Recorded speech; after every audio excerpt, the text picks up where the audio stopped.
got some terrible news.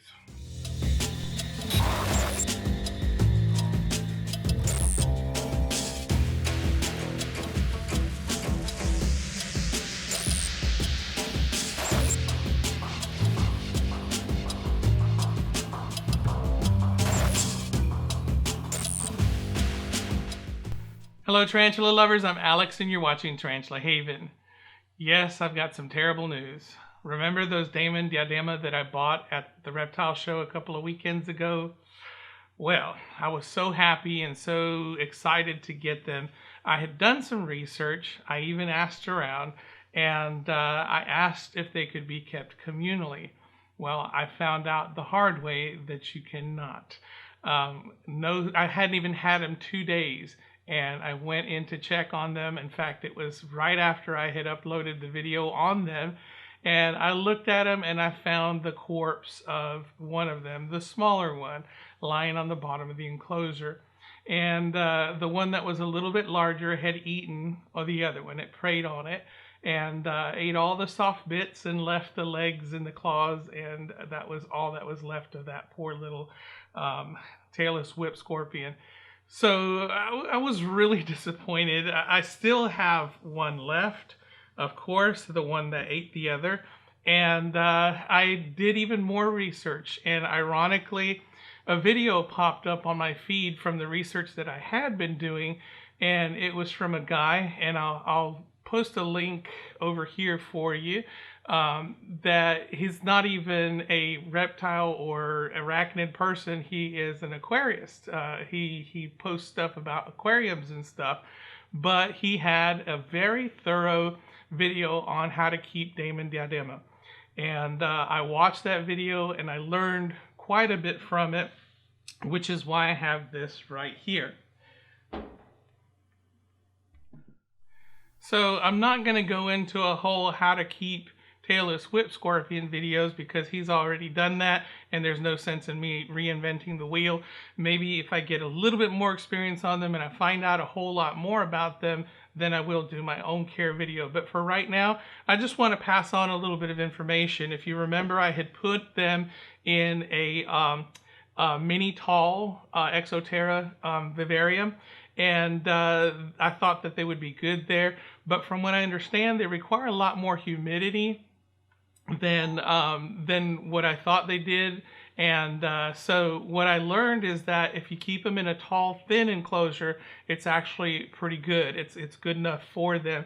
And they don't exactly need tons and tons of ventilation. If you notice here, I only have some on the side there, and I have some on the other side as well. So that's pretty much enough ventilation for it. You keep them moist. I've got springtails in there with them, and that's pretty much enough to keep them. Now, of course, they'll get larger, and I will have to move them to a larger enclosure, but for now, this will do because it's not very big. So, yeah, this guy right here, let me pull him out. And he seems a little bit bigger. It seems a little bit bigger than it was before, and it's definitely much fatter. I could even tell after it had eaten the other one that it had gained a little bit of weight. And this was the one that did not eat for me. The other one ate right away. And yeah, so of course it was hungry and it ate the other one. It ate its partner. And another thing that I found out from this person is that I mentioned before that the size of the claws will determine whether it's male or female. And these are actually pedipalps. So those pedipalps, at a very young age, you can't really tell whether it's male or female. So this could end up being a male. It could end up being a female. Those pedipalps will grow. And it is true, if it does grow beyond those forelegs right there, the front legs, then it is male. And if it stays within the boundaries of those legs, if it's shorter than those legs, then it will be female. So yeah, so all that's still true. And but yeah, it was just kind of a very sad thing for me because I was so anxious to get these and I was so excited about them. But that just goes to show, research, research, research. And I felt like I had done enough research. I even asked him, can you keep them communally? Yes, you can. But it turned out not to be true. They can be, but under very specific conditions. I know that some people, when they breed them, will keep maybe 2, 3 females to 1 male. But you have to be very careful even then, especially when they're molting, because they become very vulnerable when they're molting, and one could take advantage of the other one.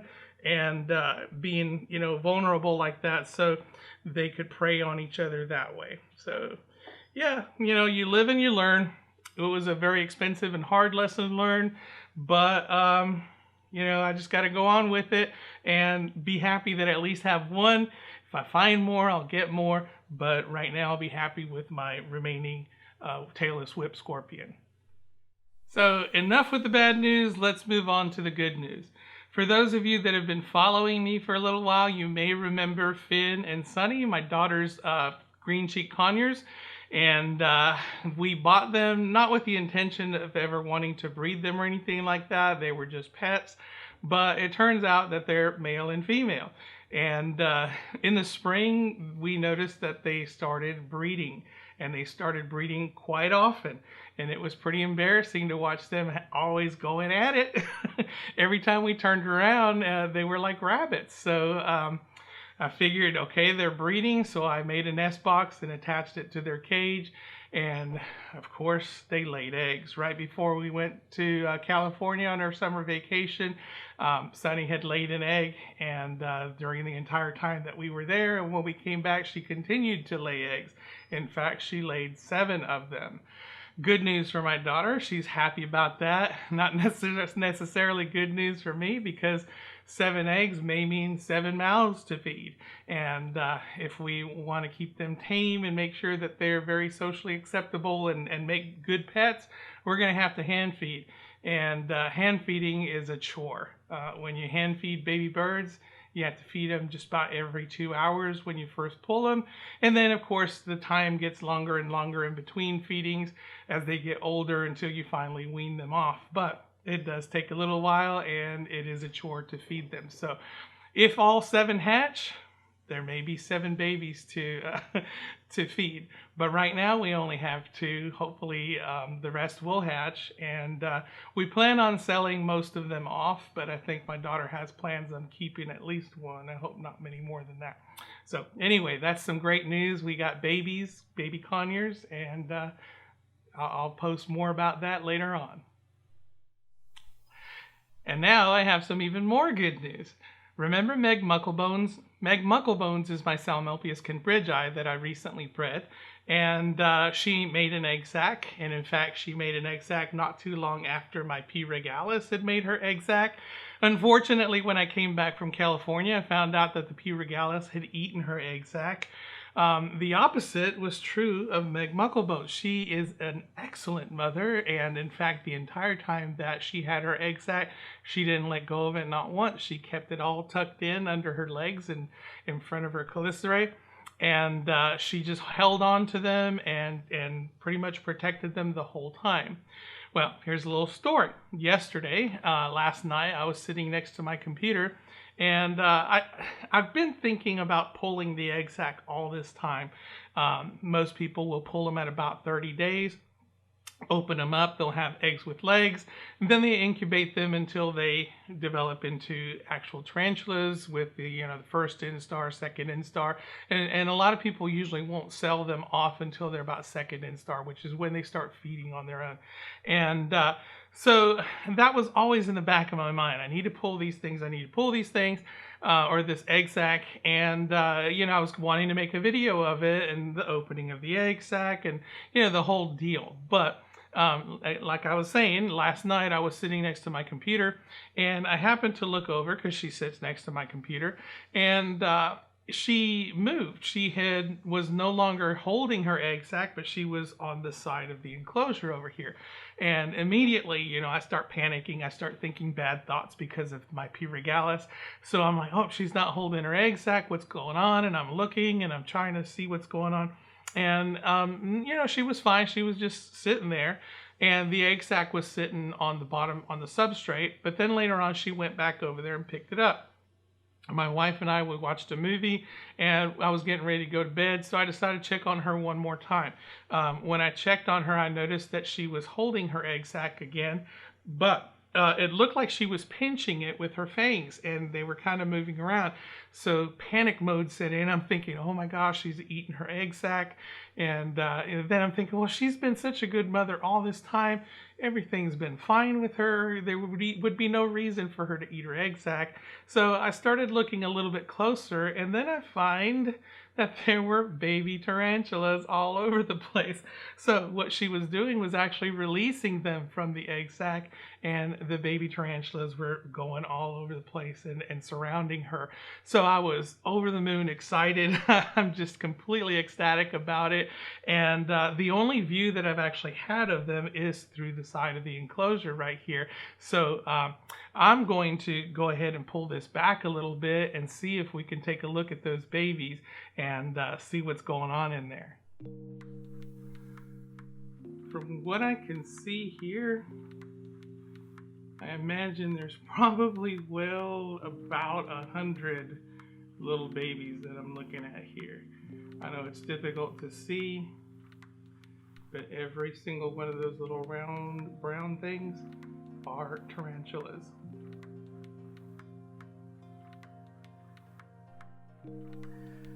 I know that she's not going to be happy at all for me invading her privacy here.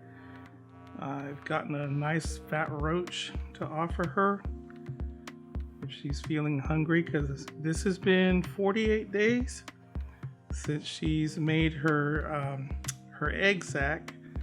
So I imagine she's pretty hungry right now. And I can see her moving in there. And I'm sure she's going to be very protective of her baby, so I got to be real careful. Yeah, she's starting to stick her legs out there.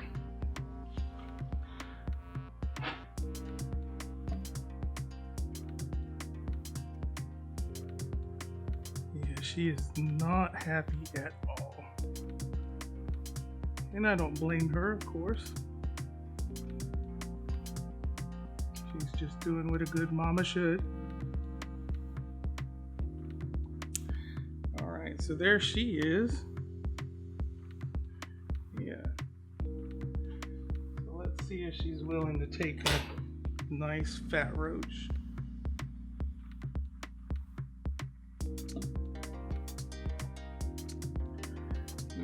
I don't think she's wanting it. I think she's just being very defensive. She bit the roach.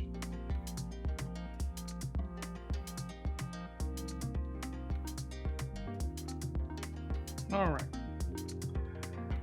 So we got that open, so let's take a peek. See what we can see. All right, so there she is. And right below her, all around her, are her little babies.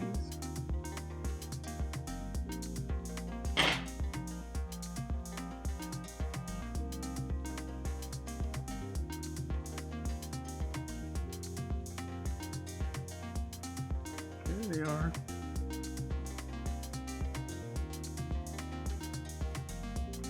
Ooh, look at all that movement. Now, I would imagine by the look of them, they are about first instar. So one more molt and they'll be ready to eat, and then they'll be ready to go.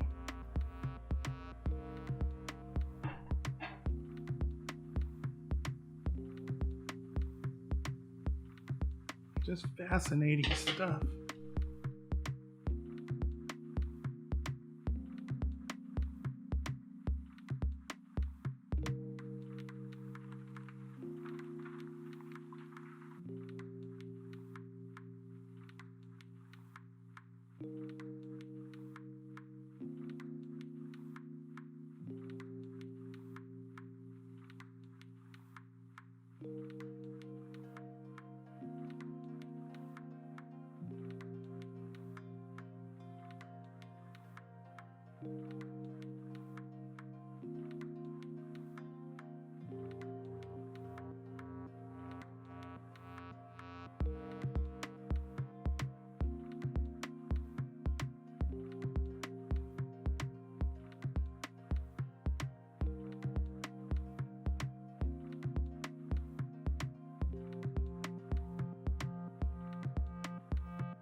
All right, I am completely overjoyed that I was able to pair and breed my Psalmopoeus cambrdgei to the point that I now have about 100 baby tarantulas to worry about. It's always been a dream of mine to breed tarantulas, and this is the first step in hopefully many more successful pairings and breedings that lie for me in the future. I do plan on breeding my P. regalis again, and hopefully this time I will produce a successful egg sac. I think maybe I might have been able to do that if I'd have pulled it soon enough, if I wasn't on vacation, but you know, that's just one of those things, so I'm going to try again. I definitely want to breed other species. I have P. metallicas that I want to breed, and at first I thought that I had all males, but I'm thinking that I may have females in there, maybe more than one, so that's something to look forward to in the future. So yes, definitely breeding is one of those things that I wanted to do, and it's happening for me. So now all I have to do is worry about what I'm going to do with those babies once they get big enough to sell or anything like that. I do plan on keeping some. I hold back some, or I'm going to hold back some, and you know, just to keep more breeding stock. But of course, I may give some away, I may sell some, or I may look for someone who is a vendor who is willing to take them on and sell them at, say, reptile shows or on their websites and so on. So, you know, that's just one of those things that you do when you breed tarantulas. So it's, you know, one of those things where you breed them, but then what do you do with those babies?